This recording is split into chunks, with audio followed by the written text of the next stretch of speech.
Ready, baby. You're on.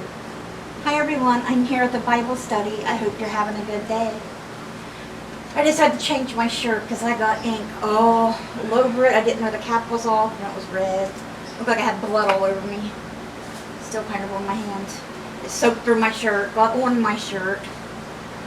Oh, crazy.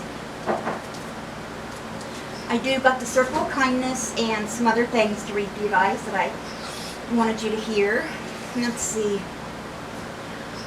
The devotion tonight is by Isabella Capulataro. And let's see. The verse of the Bible she picked out to go with her devotion is Matthew 16, verse 18. And it says, "And I tell you that you are Peter, and on this rock I will build my church, and the gates of Hades will not overcome it." And that, of course, was Jesus talking to Peter. Okay, so I'm going to go to Matthew 16 and read all of that. I'm not sure how long it is. I was going to do these first. I forgot, but we'll do them. Okay. I like to keep pieces of my flowers that people give me. My Bible stuff full. I got some from the one Sherm sent me, got me, and also the pretty ones Dad got for my birthday. Whoops, see, there's little purple ones falling out. Sherm's like, you don't gotta save them all, but I love them. And I hardly ever get flowers. And I love flowers. I don't know what that was. Okay. It's not too long. The demand for a sign, of course, and look how much Jesus has done, all the miracles he has done. And they're still like, give us a sign and we'll believe.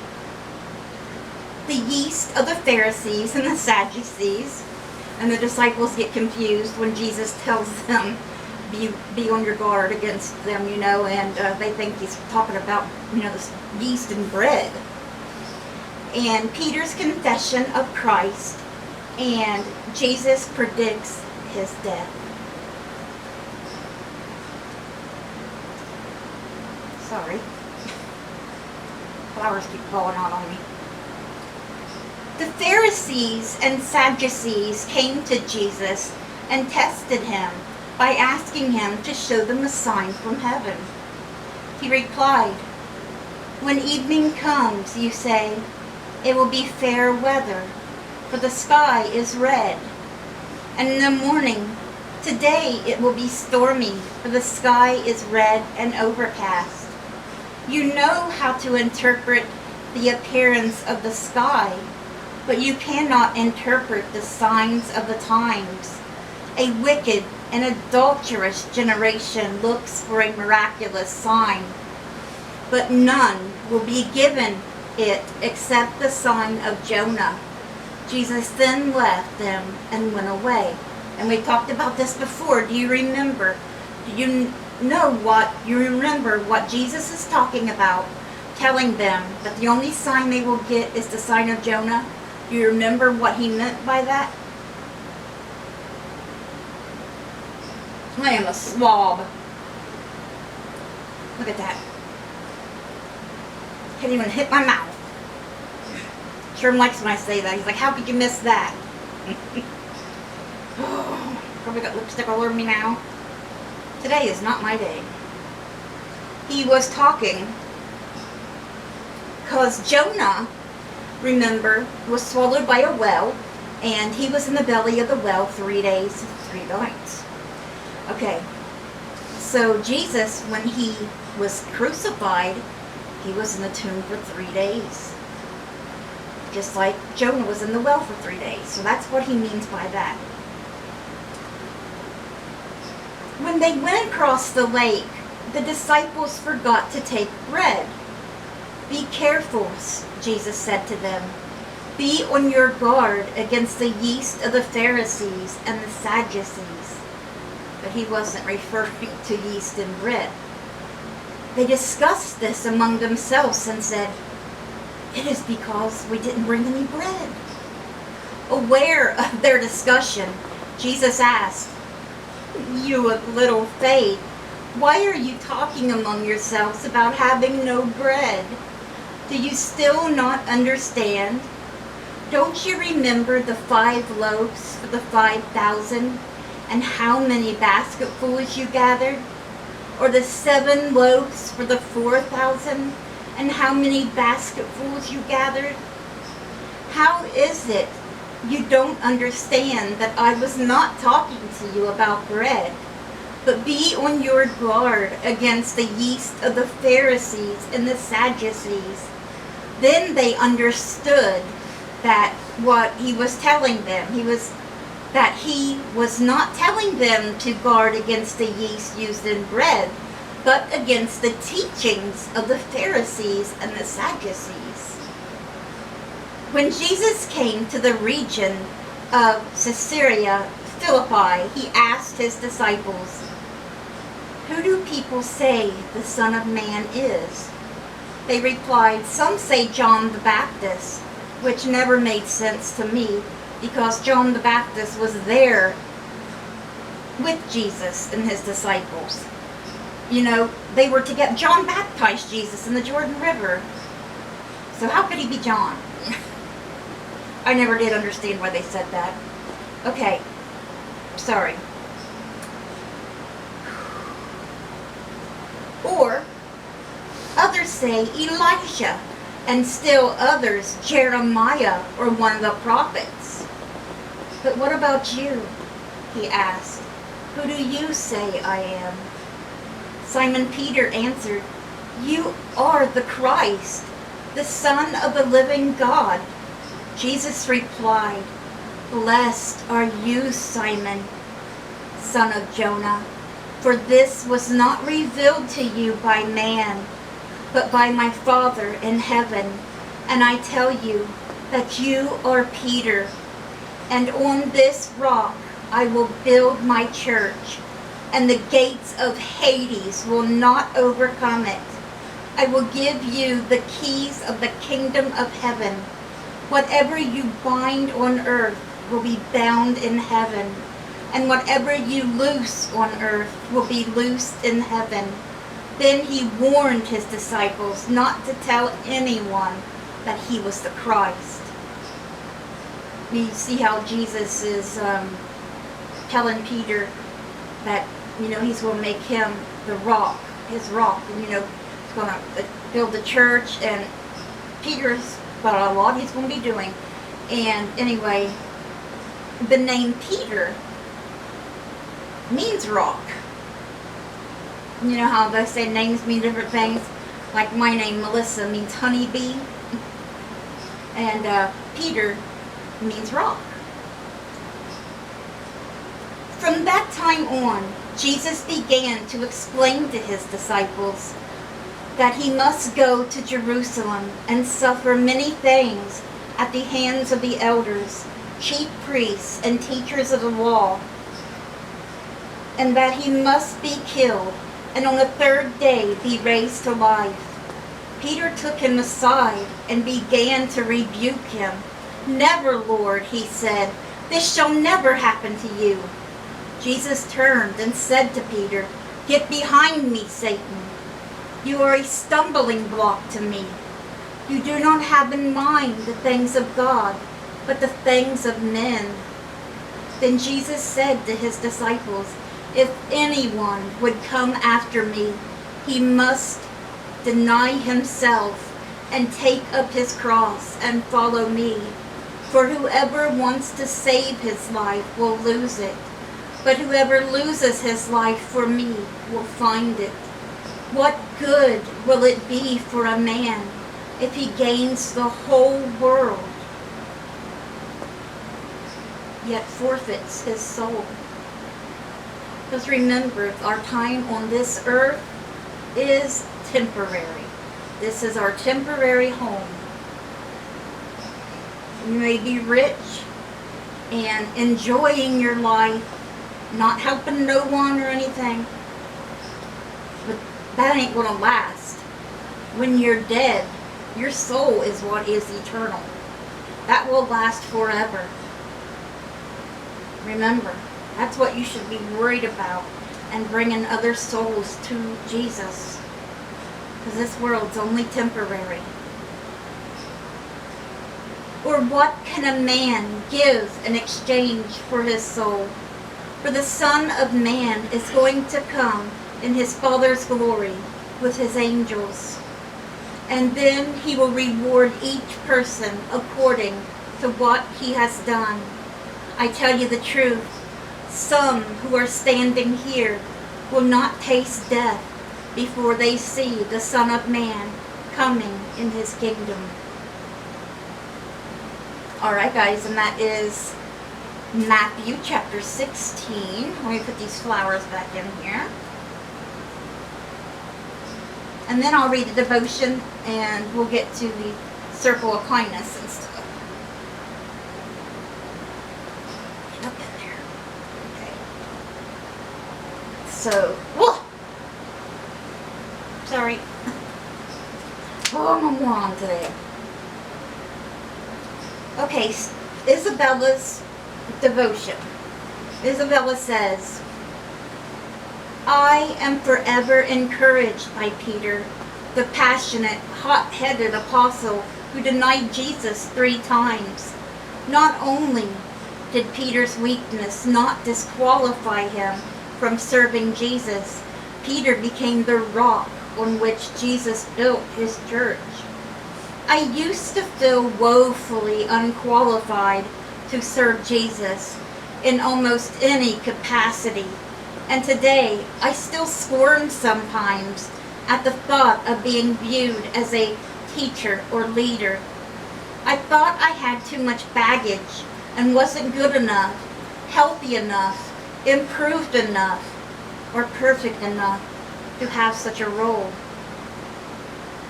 Nobody's perfect but Jesus.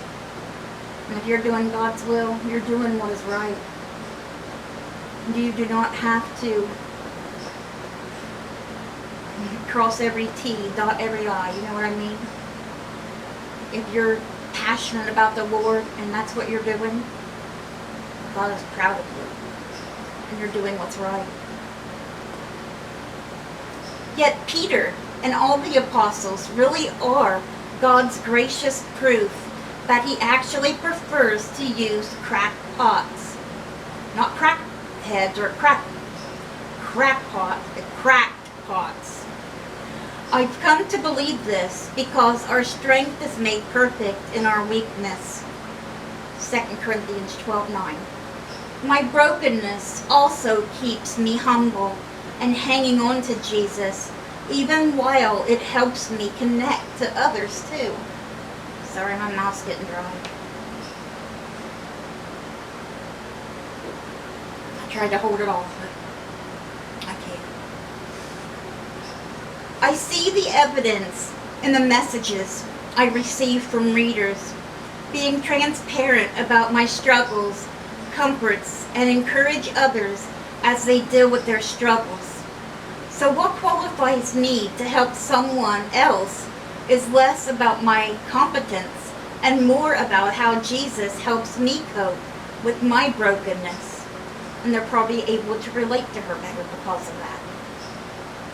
Instead of somebody, like reading from a textbook saying, well, you should do this, or you didn't go about that the right way. You know what I mean? More to the point, God uses broken people like me, like you, because we are all broken in one way or another. Romans 3:10. Alright guys, and that was Isabella's devotion, and the homework Isabella wants you to do tonight is list all the reasons you don't feel qualified to be used by Jesus. List all the reasons you don't feel qualified to be used by Jesus. Say a prayer offering all of it to Jesus to use as he wills. Amen. God can use us all. And none of us are perfect. Remember that. But like I said, if you are teaching good for the Lord, if you're teaching Him, you're doing what is right. You are doing what is right.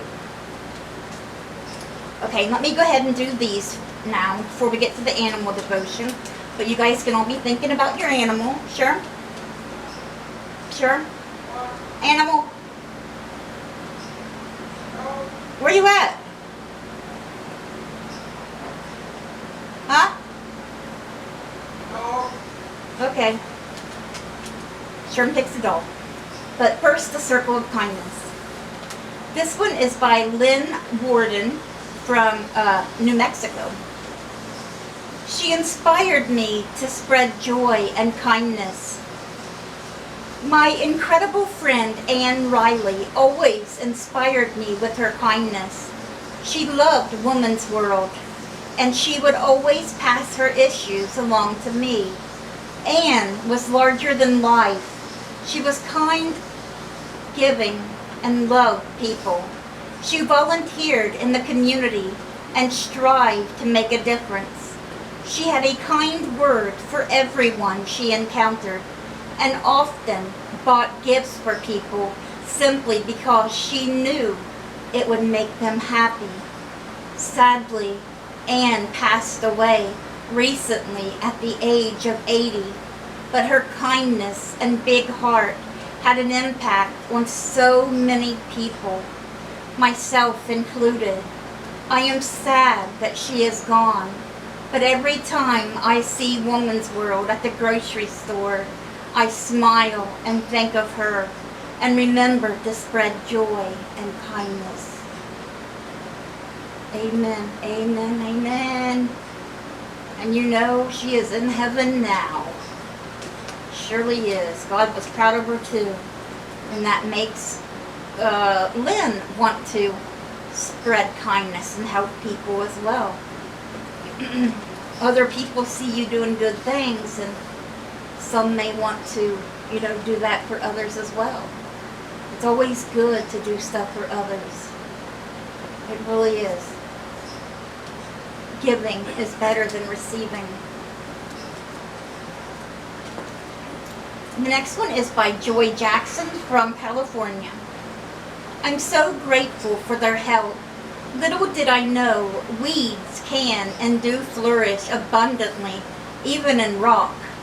After months of being unable to bend over to pull them out, I opened my front door one morning to find them all gone. While I lay sleeping, neighbors had removed them. Other neighbors have made a point to get my trash barrels out. Wow. On trash day and return them to the side of the house. Some others make a point of making sure I am okay. I made a sign saying thank you, but that doesn't begin to express the joy that I feel. I imagine. And those wonderful people, and it sounds like she lives in a really great neighborhood with great neighbors helping one another out. That's really, really nice. That's so nice.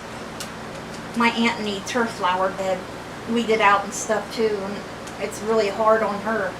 And I just wished I was in the shape to be able to go down there and help her and to go help my mom, mow the yard and everything. I hate that I'm not able to do that. The last one is by Teresa Langley from Philadelphia. He saved the day.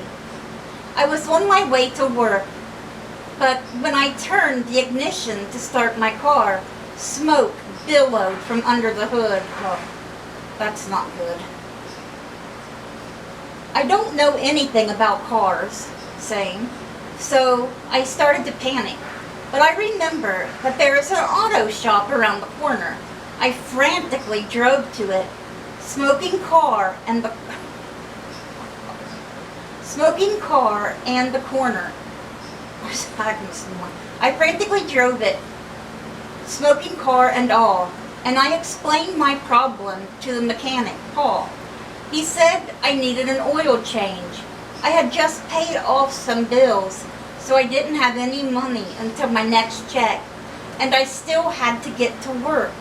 Even though Paul had never met me before, he trusted me and did my oil change in record time. I made it to work on time. I paid him the following week and made him my personal mechanic. So that was good for both of them. He got a new customer, and she got help so she could have a car to go to work. That's a good person. Are you okay? Okay, I want to read these things to you guys. Your beauty shines all the time. The lights in the sky can only gleam and be seen at night and under clear skies. But your vibrant inner beauty, the best kind of all, shows every single day. In fact, it glimmers or shimmers in everything you do. It's true. You glow without even trying. You do. You're all truly, truly special. And you're the world to someone, even though you think you might not be. What's wrong? Where's my head? Head hurts? I've got that feeling in my head. Oh, not again. Did you take your medicine? Okay. And the next one, success comes down to how you look at things. Imagine how much more inspired you'd feel if you considered setbacks as normal. They are. And obstacles as opportunities to shine. If you shrugged off failures as experiments that you can try again, positivity is the real secret to living your dreams. Seems like things go better when you're positive instead of negative. I know sometimes that's hard, but it works better. Okay. And last but not least, I want to read these 7 little sayings for you guys. Something wonderful will happen today. There is a way around every obstacle. One leap of faith and lots of little steps equals success. No matter how long it takes. You'll get there. Keep trying. There's an easy way to double your blessings. Just start counting. Shrink your stress. Have some fun. You have got something everyone wants. True beauty. Believe, achieve, succeed, exceed.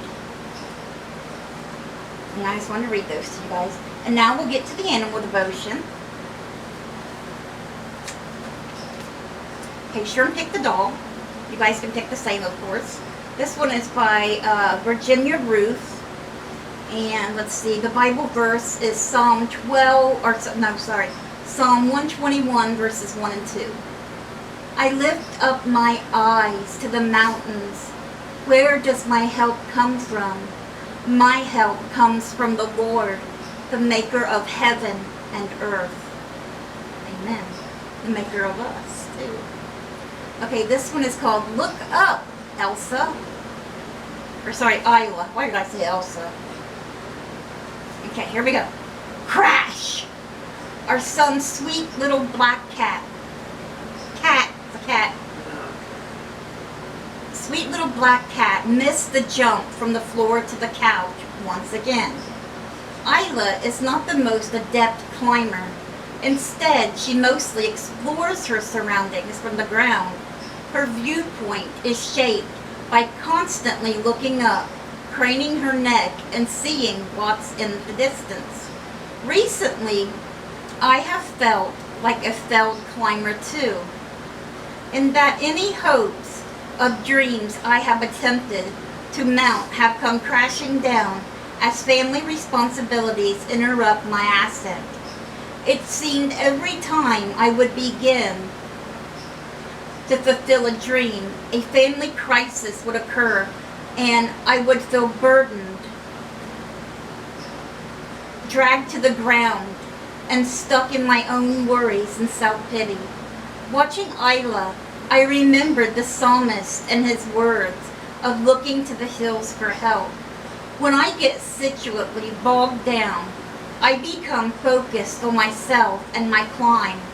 I need to remember to look up instead, to see the majesty of God and to know that He has things in control. I forget that the act of looking up and around me gives me perspective. I can see that there is a bigger world out there. I can see other people and their situational difficulties and how God works in their lives. And I can see how everyone has some type of circumstance that may feel like a burden to them. But my help especially comes when I look to God for His help, His insight, His perspective, and His grace.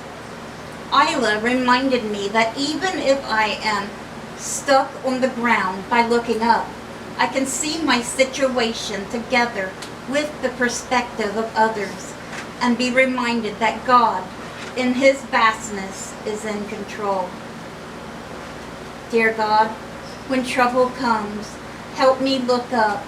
Help me look to You, look to others, and look to see Your perspective in the world. Amen. Amen. All right, guys.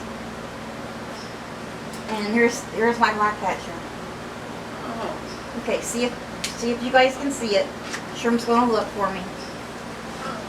It's just a black cat, and I got him a little scratching thing there, and some balls, and a little mouse. Yep. See it? Okay, guys, I hope you guys have a great rest of your day. Let's bring those souls to Jesus, and God willing, we'll see you guys again tomorrow with another Bible study. Bye, guys. God bless.